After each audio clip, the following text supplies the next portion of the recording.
আর বন্ধুরা খবরটাই পাই আমার দিদা দেখো এই অবস্থা এখন শুধু এই ছাড়া আর কিছুই বলতে পারে না। এদি দি এই যে সারা দেয় এইটুকুই বলতে পারে, এর বেশি কিছু বলতে পারে না। কি খাবি? ভাত খাবে বলেছে, ভাত খাবে রে, ভাত খাবে মাসি, ভাত খাবে বলেছে। ভাত টাত কিছু খাইতে পারে না। তো এই যে আমার মাসি, মাসিরে তো এর আগে দেখিয়েছি। এই যে মাসি এখন এই যে কি যেন বেদানার রস করছে, এটা খাওয়াবে। কিছুই খেতে চায় না, অবস্থা প্রচুরই খারাপ।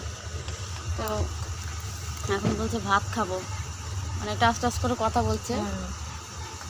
বুঝবেন না, হাত পাগুলো কি হয়ে গেছে।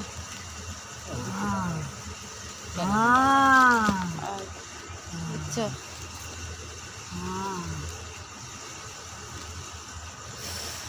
কি বলবো, বলার কোনো ভাষা পাচ্ছি না বন্ধুরা। মানে এতটাই কষ্ট লাগছে, এটা আর কি বলে বুঝতে পারছি না। প্রচুরই ছোটবেলা থেকে দিদার কাছেই মানুষ, দিদার কাছেই সব। আজকে দিদার এই অবস্থা, দিদার প্রচুরই অসুবিধা। আবার মাসির ছেলেরা আসবে, এখনো আসতে পারেনি, তারা ওই যে ট্রেনের ক্যান্সেলের কথা বলছে। সবাই বসে আছে, সবাই এদিকে বসে আছে। মা আছে, মামা আছে, মাসি আছে, এই আমার মামি, এই যে মামি। দাদু আগেই মারা গেছে, দাদুর ছবিটা ওই যে ঠাকুরের পাশে, যে ওইটা আমার দাদুর ছবি। নষ্ট হয়ে গেছে, মায়ান বয়স হয়ে গেছে, মরে যাক, ঠাকুর ওনারা শুভ নেবে নিয়ে যাক। চামচ করে খাওয়াতে হবে, ভালো।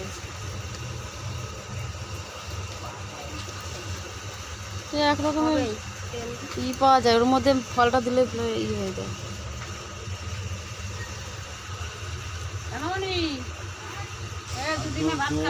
দিদিমা ভাত খাবে, দিদিমা বলছে ভাত খাবে।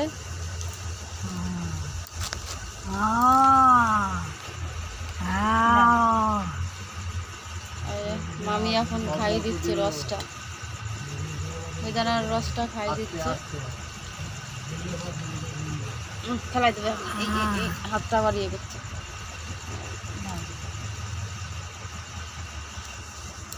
আমি কাজ থেকে এসছি, এসে বাড়িতে প্রায় 1 ঘন্টা লাগে। এখান থেকে হাঁটতে হাঁটতে এসছি, আমার বর রাস্তায় পেলাম, ওকে আবার নিয়ে আসলাম সঙ্গে করে। ছেলেগুলোকে বললাম যে চ, ওই দেখা করে আসে খাবে। ছেলেগুলো কি করবে কি জানি। ছেলেগুলো বললাম যে বড় মা হয়, বড় মাকে একটু দেখবি চ। ওরাও আসে। পরশু দিনে এসছিলাম, মানে কালকের দিনটা শুধু বাদ গেছে, আবার আজকে এসছি। এখন পরিস্থিতি মানে কেমন কি হয়, মানুষের মৃত্যু জন্ম এগুলো তো বলা যায় না, কখন কার জীবন যাবে না যাবে, এগুলো কিচ্ছু বলা যায় না। দেখো শুধু হাত পা ছড়াচ্ছে, আর শরীরে কিচ্ছুই নেই, শরীরের হাড় গোড় সব বেরিয়ে গেছে। মানে যে চেহারা ছিল আমার দিদিমার, খুবই ফর্সা ছিল, চুল ছিল নাড়া করে দিয়েছে, খুবই দেখতে ভালো ছিল, কিন্তু এখন পুরো ইয়ে হয়ে গেছে। হ্যাঁ করে আর টাস টাস করে, মানে এক একটা কথা বলে এক এক সময়।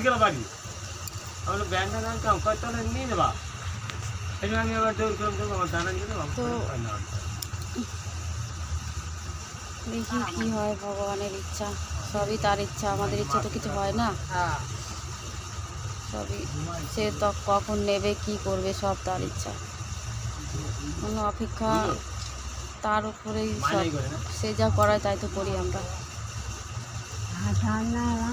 আবার বলছে আর খাবো না মা।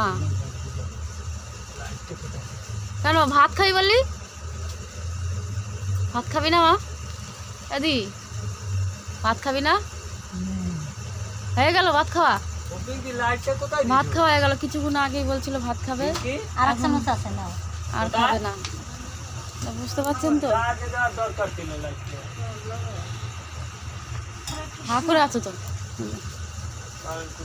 আর নাই, অন্ধকার হয়ে যাচ্ছে।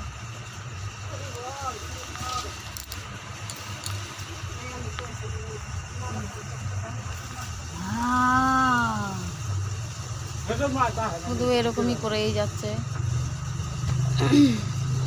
তো বন্ধুরা আজকের মতন এখানে দেখা হচ্ছে পরবর্তী ভিডিওতে, দেখি কি হয়।